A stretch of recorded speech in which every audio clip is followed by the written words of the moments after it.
My dear student, alkyl halide के nucleophilic substitution reaction, आयनिनेशन reactions और beta elimination reaction, these are very important. आज हम beta elimination reaction इसको study करेंगे। बीटा एलिमिनेशन रिएक्शन हम दो पढ़ेंगे, एक E2 और एक E1। जैसे हमने SN2 और SN1 पढ़े थे, बिल्कुल इसी तरह हम E2 और E1 रिएक्शन इनको डिस्कस करेंगे। पहले ना मैं आपको पढ़ाना चाहता हूं कि ये बीटा एलिमिनेशन रिएक्शन से क्या मुराद है। एलिमिनेशन तो आप जानते हैं ना, एलिमिनेशन रिमूवल। तो बीटा एलिमिनेशन इसका क्या मतलब होगा, जरा देखें स्टूडेंट।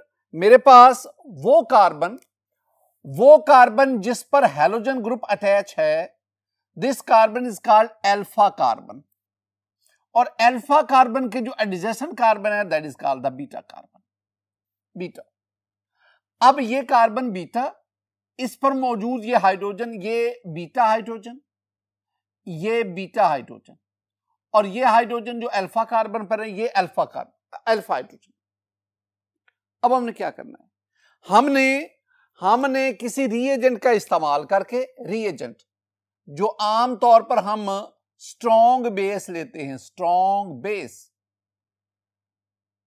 किसी स्ट्रॉन्ग बेस का रिएजेंट का इस्तेमाल करके आपने अल्फा कार्बन से हैलोजन, बीटा कार्बन से हाइड्रोजन, यानी इधर से हैलोजन और इधर से हाइड्रोजन, इसको रिमूव करना।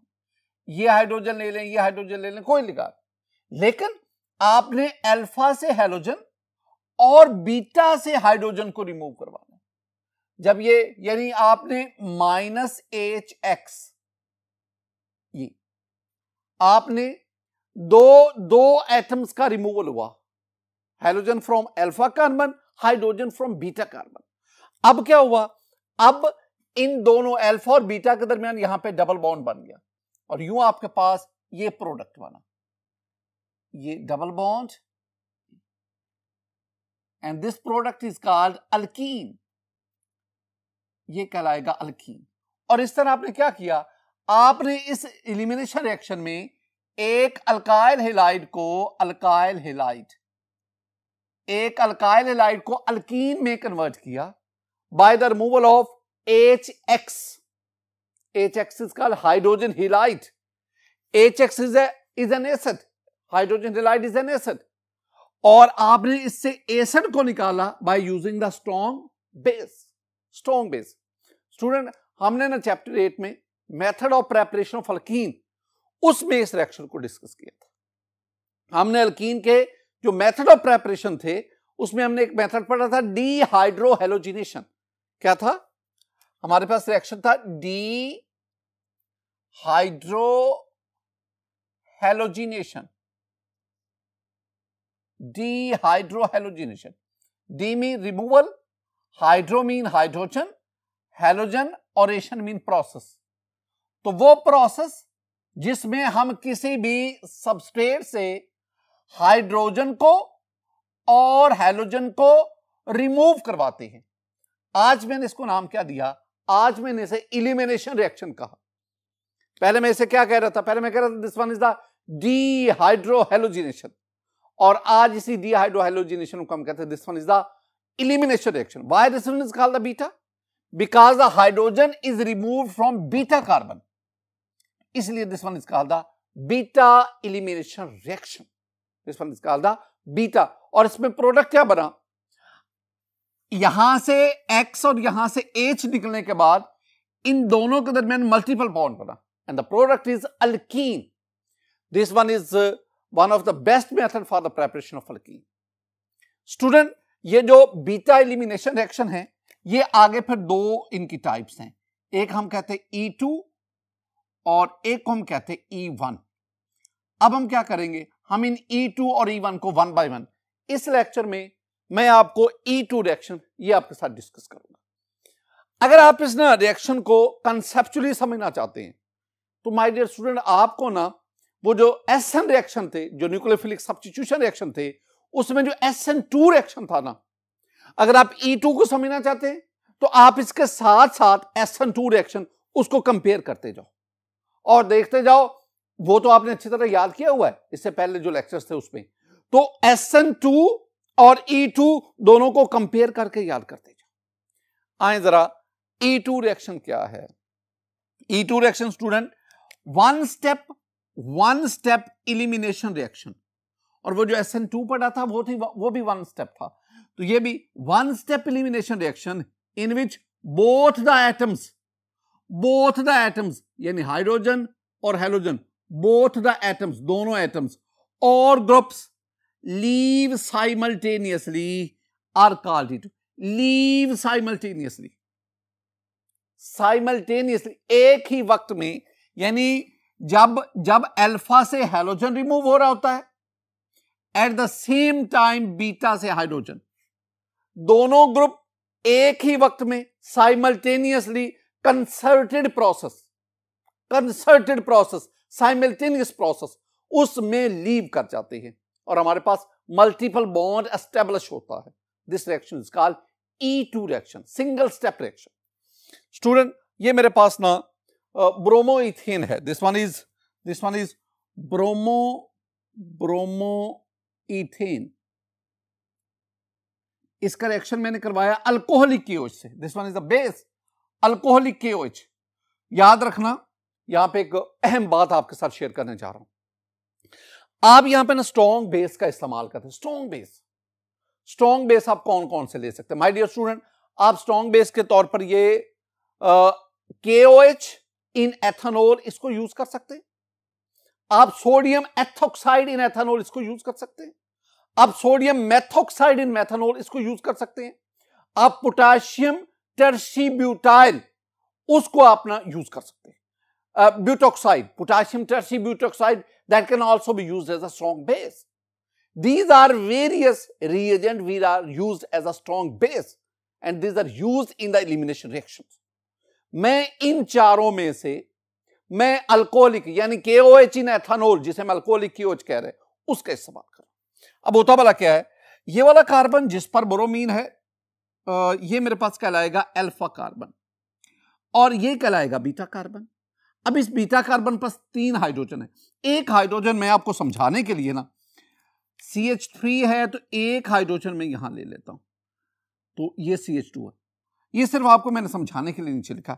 अब क्या होगा, अब अल्फा से हेलोजन यानी ब्रोमीन, बीटा से हाइड्रोजन, ये दोनों रिमूव होंगे। ये जो KBr को ले लेगा, KBr बन गया। OH इसके साथ ये हाइड्रोजन चला जाएगा, इस तरह ये क्या बन गया, वाटर।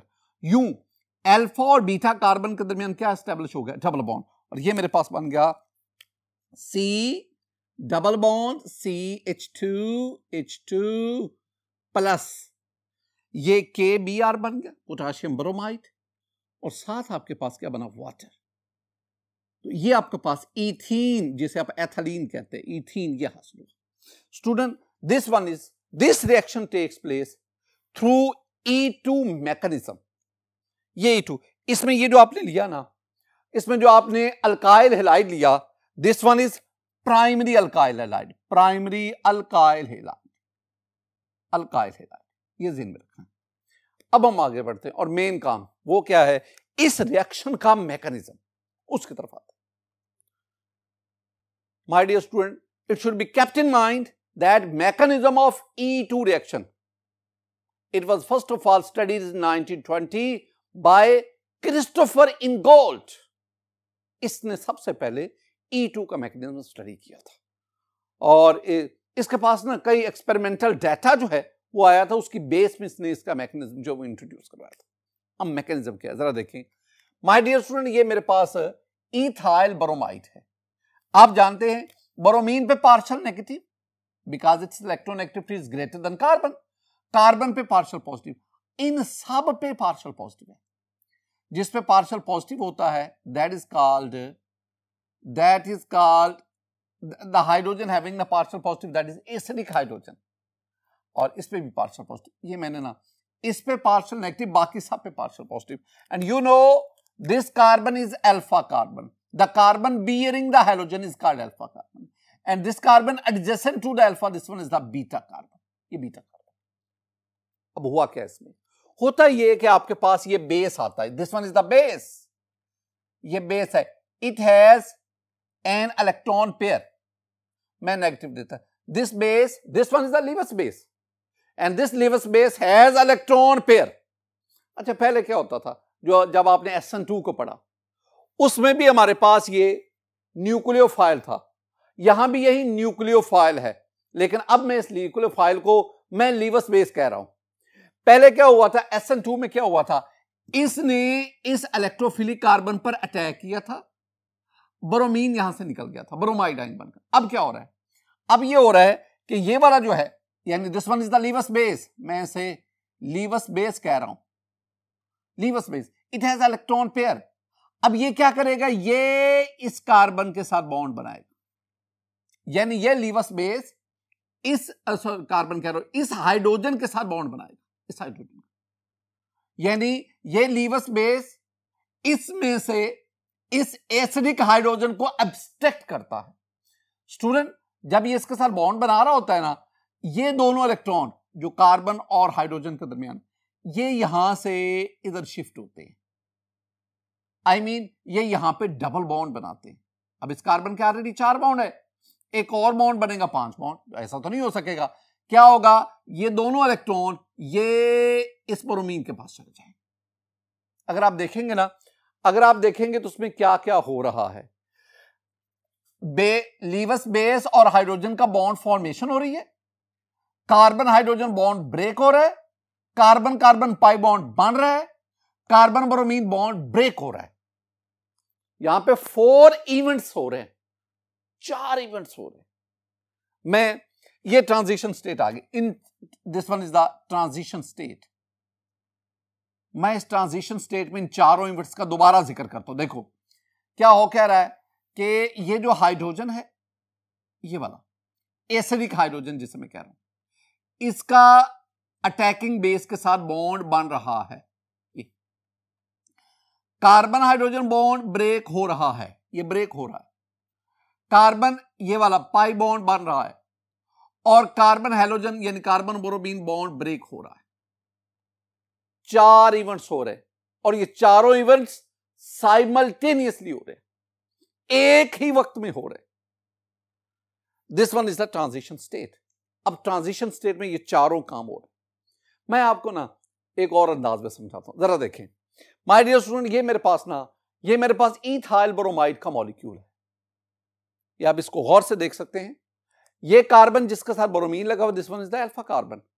इसके साथ ये वाली कार्बन जो this one is called the beta carbon. इस पर मौजूद ये 3 hydrogen, these are beta hydrogen, they possess a partial positive charge, so these are acidic hydrogen.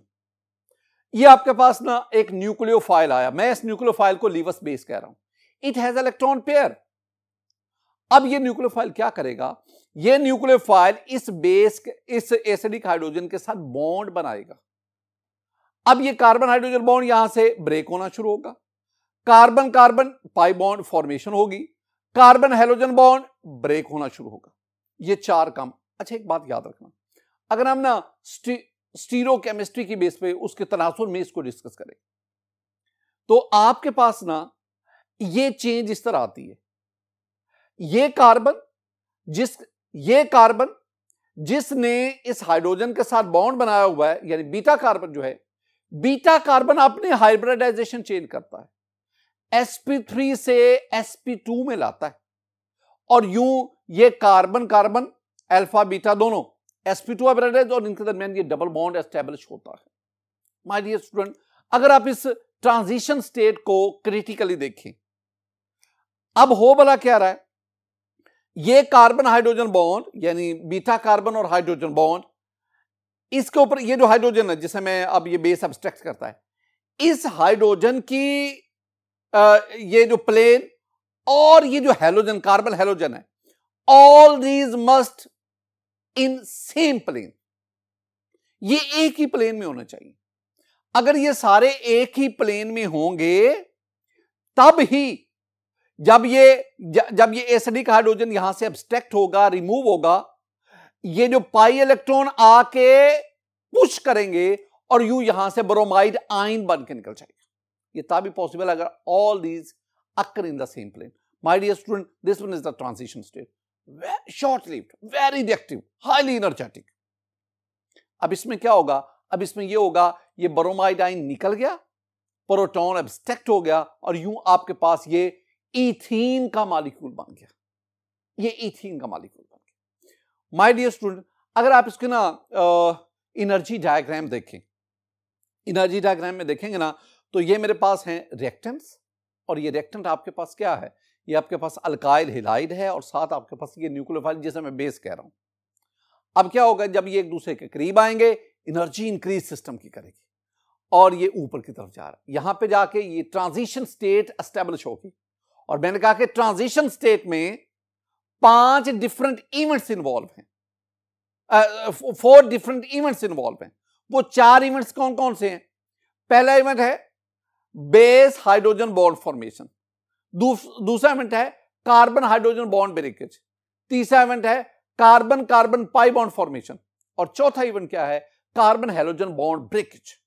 ये चारों काम साइमल्टेनियसली कंसर्टेड प्रोसेस में हो रहा है and this one is the transition state. इसके बाद क्या होगा, इसके बाद ये आपके पास प्रोडक्ट की तरफ चले जाएगी। This reaction is overall exothermic reaction, क्योंकि प्रोडक्ट ये रिएक्टेंट से नीचे है, स्टेबल है।